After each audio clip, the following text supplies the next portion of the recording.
Hello my beautiful friend and welcome back to another Black Library review. Today we have Ushoran, Mortarch of Delusion, written by Dale Lucas.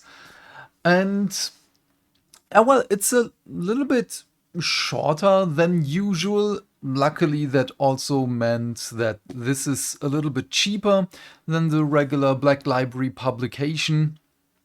And also the audiobook version is also a little bit cheaper. Does it suffer from being a little bit shorter? Luckily not.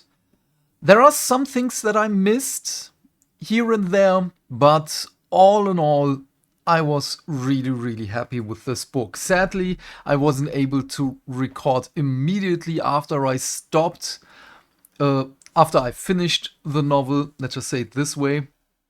And I had some time to think about it, to digest it a little bit. And I'm still pretty positive about it. But let's just dive in with the non-spoiler version. And at the end, again, I'm going to talk about the spoilery stuff. First, above all, something that I totally forgot to mention in the last couple of Black Library reviews. This has no repercussions for the overall story. This is a bubbled in story about Ushoran in Shaiish, in the Howling Vale, and yeah, that's basically it. If you want to know more about him and his ongoings, this is the book for you. Obviously, that's not a big surprise here. It's not a WTF moment. But yeah, let's dive in. Again, it's in Shaiish, and we have a city in the Howling Vale. Already forgot the name of it, because it really doesn't matter what the name of the city is. And over generations, the people of the city fought against the flesh eaters who occupied a broken ruin near the city, and it was a disaster. We get to learn on how the earlier generations tried to handle the situation. It obviously went wrong, all the possible ways, and the patriarch we have right now, he's the polar opposite to Ushoran. Which is not a secret, by the way, it's in the story description on the Black Library page. Speaking of which, I also should show you this. This is the Black Library page of Ushoran, Mortarch of Delusion, and you can already see whose madness will prove stronger, two ambitious lords, two haunted souls. Yeah, it's not a big surprise. The Patriarch also has his delusions, just like Ushoran, just in another way. Because if you know Ushoran, you know that he lives for his people. He just wants to elevate them and make them better. We have on the other hand Kosimir, the patriarch, who is just a douchebag.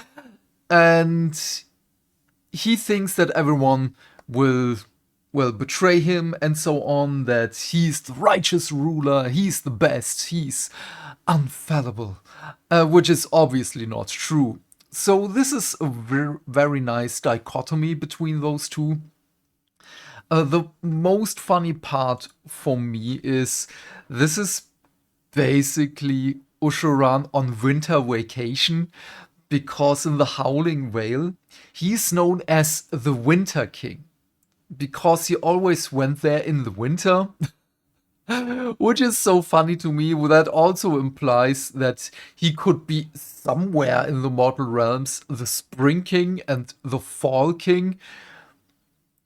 Of course, when we think about our spring, summer, fall, winter timeline, could be different in the mortal realms. I don't know on the top of my head, but the implication is very funny to me. But yeah, this is Ushoran on winter vacation. It's his winter retreat.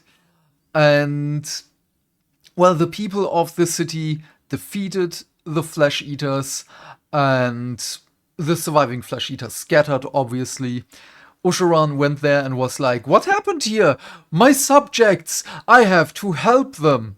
And starts to gather everyone around, and the surrounding villages of the city, they also obviously attack those to, well, sustenance, nourishment, and new flesh eaters, because Ushoran's blood, as you might know, is the wine that you can drink from and you will see reality.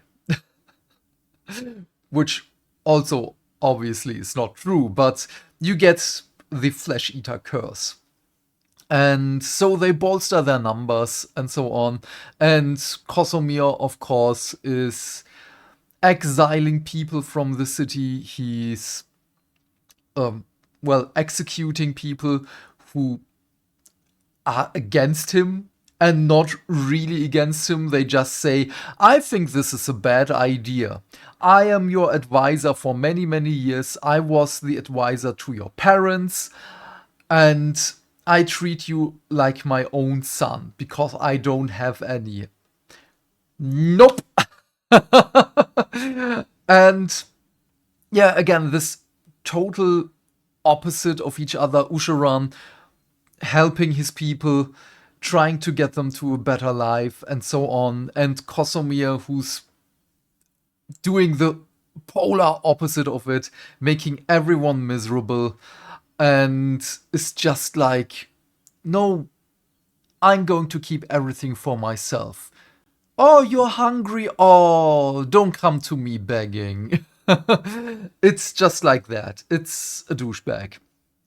And yeah, again, there is not much that I can talk about right now because this isn't a high stake novel. There isn't as much with. Which novel was it? Shadow of Cain, where when you know small details from the mortal realms that you get rewarded, but you don't get punished if not knowing. There wasn't anything like that here, which is totally fine, by the way. This might sound as a negative, it's not.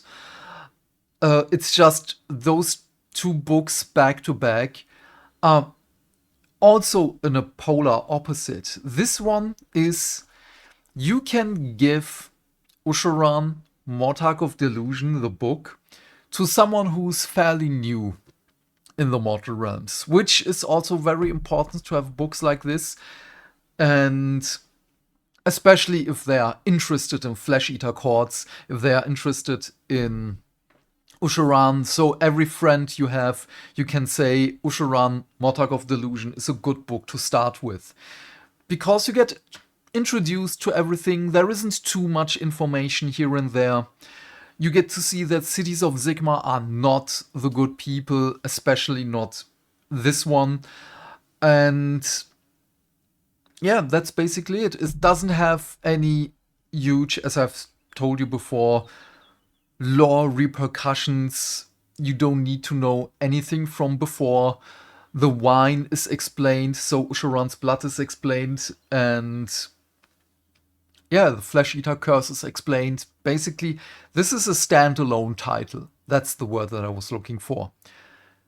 And it delivers. It's really well written. I finished this in just a couple of days. I know, mind-boggling after the last couple of months when I was just able to finish one book in 1.5 months, and this one was in a week. That it was shorter than the regular Black Library publications obviously was also helping, but still. Yeah, that's basically it for the spoiler-free version. I'm really happy with it. For me, it's 8 out of 10 surviving flesh eaters from the war between them and the Howling Vale citizens. And I can just recommend it. again, if you're a newcomer, you're interested in the Death faction, especially the Flesh Eaters, go for it. If you know someone, recommend it. And otherwise, it's a fun book. I have basically nothing against to say it. My nitpicks here, I should also explain why it's an 8 out of 10, is not that it is shorter, but even though it is shorter, I feel like there was still a little bit more space to explore the mortal realms itself. Or this is tricky because I don't know how Mr. Dale Lucas's hands are bound on putting stuff in there for lore repercussions, because this is something that I'm missing in AOS publications and 40k publications as well, that not everything has something to do with, oh, okay, but I shouldn't put those two in the same category, because 40k has a lot of more publications, yeah, nice English, Beard. There are a lot of, again, there are a lot more publications in 40k. So, and to have something lore specific, lore repercussions in every single one of those, it would be just too much. It would be over the top annoying to everyone because you can't read everything, obviously. In AOS, we don't have that many novels. I mean, since Ushoran released, there hasn't been anything else. Let me check before I say something stupid. Let's just go here together. Yeah, because Soulblight Gravelords is just a compilation of other novels from before. Gotrek and Melaneth are just the books from before. And the last one was Shade of Cain. And Ushoran released...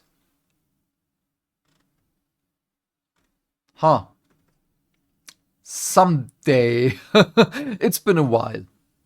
I already forgot when. I think it's 1.5 months. At least. At least 1 month. You know what? Let's just check it immediately. Let's just do it this way. What does Audible say? 20... Oh, it hasn't been that long. What? It said... Wait, May the 24th was the release date? Oh yeah, because I, in my mind, had the pre-order date as well. Okay, that makes sense.